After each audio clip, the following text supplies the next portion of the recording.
In times of noise, clarity matters. A commentary by James Stanislaus. There is a couple, Alice and her common-law husband, Potter. Now, by the way, this is not their real names.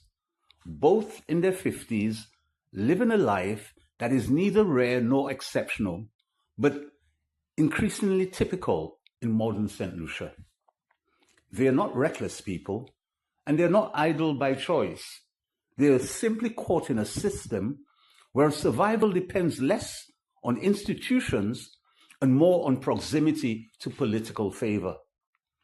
Alice has a son who is homeless and lives under the CDC in Castries, drifting through life with no fixed support and no meaningful intervention. Potter has a daughter who has 6 children with 5 different fathers, struggling so deeply herself that she cannot meaningfully assist her parents, even if she wanted to.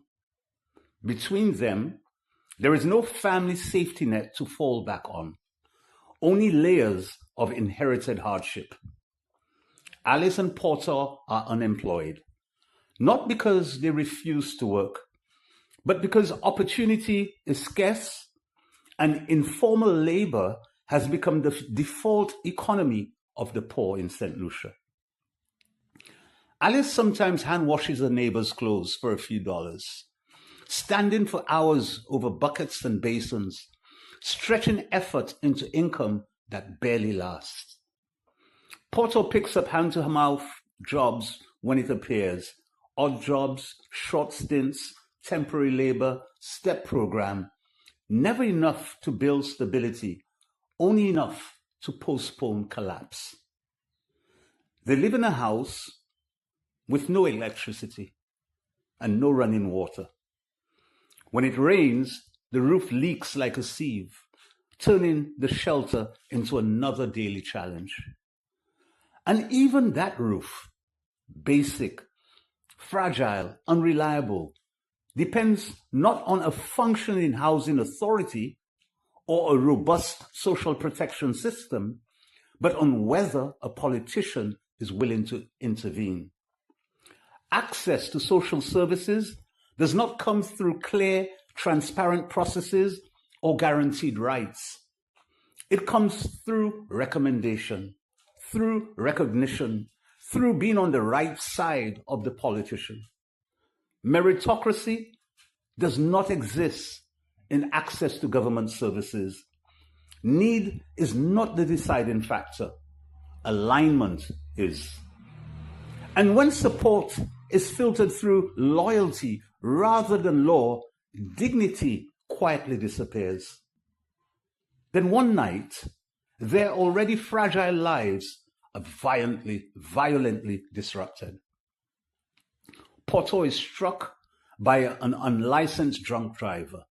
No insurance, no registration, no compensation, no immediate relief. Only injury, pain, shock, lost income, and a long list of consequences the system is slow to acknowledge. The police report is filed. The hospital visit is endured. And then the waiting begins. They wait for the case to be called in court. They wait for justice that moves slowly, if it moves at all. They wait while medical needs linger, while income disappears, and while the emotional toll deepens quietly in the background. And throughout this waiting, they are told gently, repeatedly, to be patient. Patient with the courts, patient with the process, patient with a system that offers no timelines and no guarantees. This story isn't shocking. It is too familiar in St. Lucia. There are hundreds, perhaps thousands of families across St. Lucia for whom this kind of life is not a crisis, but a pattern, not an emergency, but a routine, not a temporary condition, but an accepted way of being. And there was a time when struggle was widely understood as a failure of leadership, a sign that systems were not working as they should, and that those entrusted with responsibility had something urgent to explain.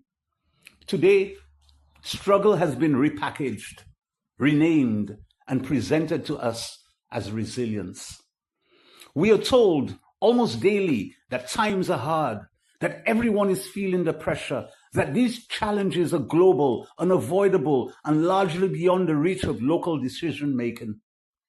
We are encouraged to be patient, to be understanding, and to accept that improvement, however delayed, will eventually come.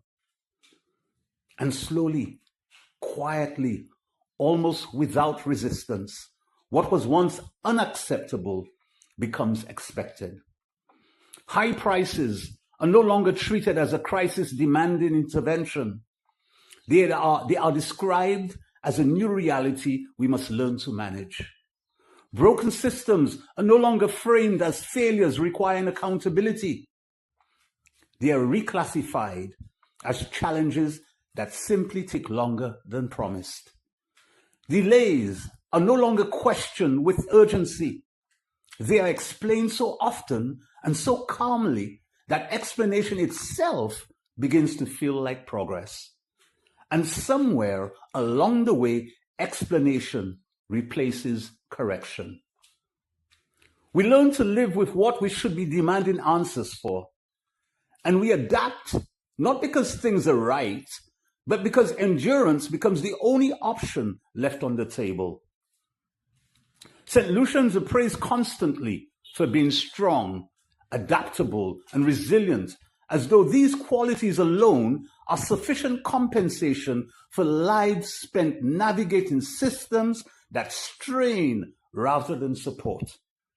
But resilience, when demanded endlessly and without relief, stops being a virtue and starts becoming a burden. Resilience has become the compliment we give to the poor instead of justice. It is the applause offered when solutions never arrive and when relief remains permanently out of reach. We celebrate endurance while refusing to confront why endurance is necessary in the first place. And so, struggle becomes normal. Normal to wait years for justice in the courts, as cases drag on while lives remain suspended. Normal to wait years for a hospital to be renovated, even as patients continue to navigate uncertainty and risk. Normal to wait years for roads to be rehabilitated, damaging vehicles, disrupting livelihoods, and quietly lowering expectations. Normal to wait years for birth certificates and basic records to be corrected at the civil registry, as though identity itself can be placed indefinitely on pause. These are not inconveniences. They are structural delays that touch every stage of life. And still, we are told to be patient. A dangerous shift occurs when survival replaces vision. When people are consumed by the effort of getting through the week, the month, or the next bill, there is little energy left to imagine something better, to demand structural change, or to insist that life should not require this much constant strain simply to remain standing. And this is how responsibility is quietly transferred. Structural failure slowly becomes personal failure. So if you are struggling, you're advised to budget better, to work harder, to wait longer, and to accept that this is simply how things are now. But once systems fail long enough, blame slowly settles on the same citizens forced to endure it.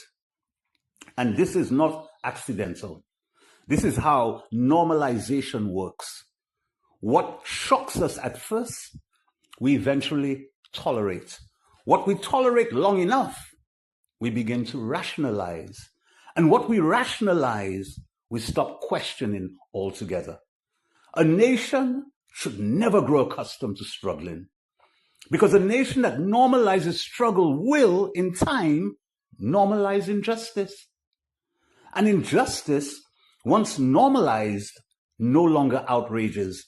It blends quietly into everyday life. The most dangerous moment for any society is not collapse. It is comfort with collapse. Struggle should never be our identity.